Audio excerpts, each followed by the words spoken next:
hat? The whole thing. So that's what he looks like. All right, we'll get started with Florida State. We're joined by Coach Fisher, LaMarcus Joyner, and game MVP Rashad Green. We'll go ahead and start with an opening statement from Coach Fisher. I'm very proud to be the coach of this football team. I said this all year. This team has been through a lot. There was a lot that was put on in the season. We went through a lot of trials and tribulations with injuries, with just tightly played games, and a lot of people doubted. But I said all along, this team has some special character about it, and it always does. It competes, it fights, it loves each other, it stays together no matter what people say, what they do. And I've been on some great football teams and coached some great football teams that I don't know has a bond and a relationship with these guys. They're a true family, and it's a pleasure to be able to coach them. And I was very proud of the way they competed in the game with all the circumstances, and you know, it's great to have them for a long time. All right, we'll open it up again for Q&A. If you could just find a mic, please. Coach, not a whole lot was going right for a while there. It looked like in the second half, just your best players just started making plays like these two young men here. Was that kind of how it worked? It was, and I think the guys up front finally realized they could play. I mean, they knew it just in the beginning, the jitters and making calls and, you know, turning one guy, four of them get it right, one of them get it wrong, and we have it off. And then once they realized they could do this, and they were out there and they just relaxed and got into the flow of the game, and give EJ time to make plays, and shot him guys were running routes, and making going up and just making plays. EJ was making great throws, they were making great catches, we were running, we were competing. Defense was, you know, they did great in the red zone, got 2 picks in the red zone. Special teams early, they got us a little bit early, so, a couple returns on special teams, which we're not used to giving up. But then once we got momentum in the game, our special teams took over again and kept them pinned back, and we started winning the field position battle again, and I think that was huge again. But these guys competed and tackled well and made plays.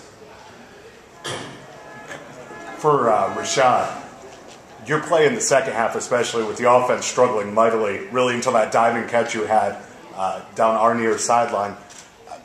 I guess, did you feel like the game, I don't know if it slowed down, but you really started to take control, it seemed like, in the second half?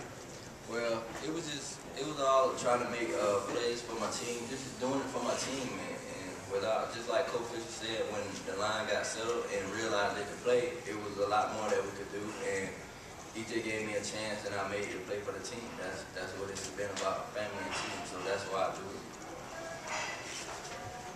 it. Two things. First, I wanted you to assess EJ's performance, especially down the stretch there, and then also, how close were you to making any sort of change on the front, considering the struggles they had early? Wasn't no change to be made.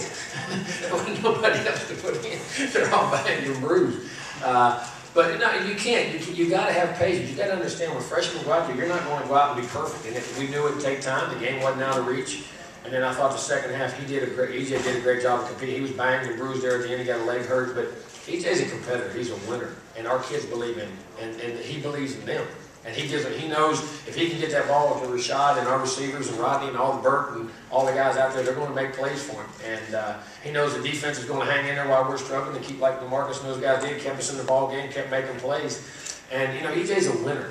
EJ's a competitor. He's a guy that you're proud to be the leader of your football team, to be the face of your organization. And he's what. Like I said, what you want your kids to grow up to be. And I was very proud of the way he competed in the game. I thought he played tremendous football in the second half. Jimbo, could you talk about when Devontae had his fumble, you get onto him, you put your arm around his shoulder. Did you kind of expect early that with all these young guys that there might be a tough start? It could. I had to have patience. I knew I was going to have a lot of patience. And for some of these guys, they know patience ain't always my best virtue. And you guys do too. But when you're playing with young guys, listen, there's reason. I can't go back why you do things. You do things for the wrong reasons, and you're not paying. That guy has as much heart as anybody out there, and he didn't do it on purpose. And we knew he's going to have to carry that ball the rest of the game and win and block and make plays. So, you're going to make a mistake every now and then. Put your arm around him, tell him you love him, and we're going to give it to you again, and let's go play. And it's funny. After the game, we won. He was all happy, and all of a sudden, I saw a tear come out of his eye there. And he was crying because he fumbled after the game. That was over. He forgot it during the game. That's the kind of teammate he is and what he stands for. But I'll give it to him 100 times. Coach, you guys scored twice there in 2 minutes. How did that set the tone for the rest of the game? Well, I think it did, and I think You know, at different times this year, we haven't fed off each other in all three phases. In other words, sometimes when the defense was really playing good, the offense didn't take over. When the offense was really kicking in, the defense may slip up just a hair, or special team. And I thought what we did tonight, when the momentum changed, and you know, college football is a huge momentum, especially with young kids. And when it changed, all three phases got together. We started covering the kicks well. We started pinning them back well. The defense started making plays, getting turnovers for it. The offense was converting into touchdowns. And I thought we changed the momentum and we played as a whole unit as well as we had at any time during the year.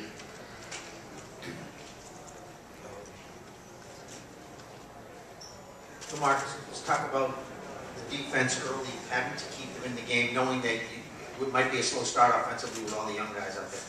I mean, it goes back to what Coach Fisher said. You have a team that love and trust in each other. It's not a team that's all about defense and a team that's all about offense. We play for each other.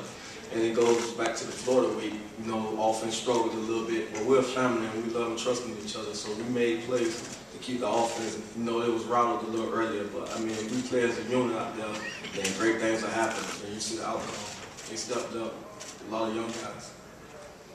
Coach, you keep talking about the youth of this team. So many young players making plays in the fourth quarter. What can this win do for this team heading into the offseason and into next season? Well, I hope if we take it the right way. You know, just because you win, as everybody says, does it give you momentum going? Yes, it does. But it doesn't mean you're going to win next year. If we have to put the work in right now, the new team's life just now starts. You know, I'd say a team's life expectancy is 1 year.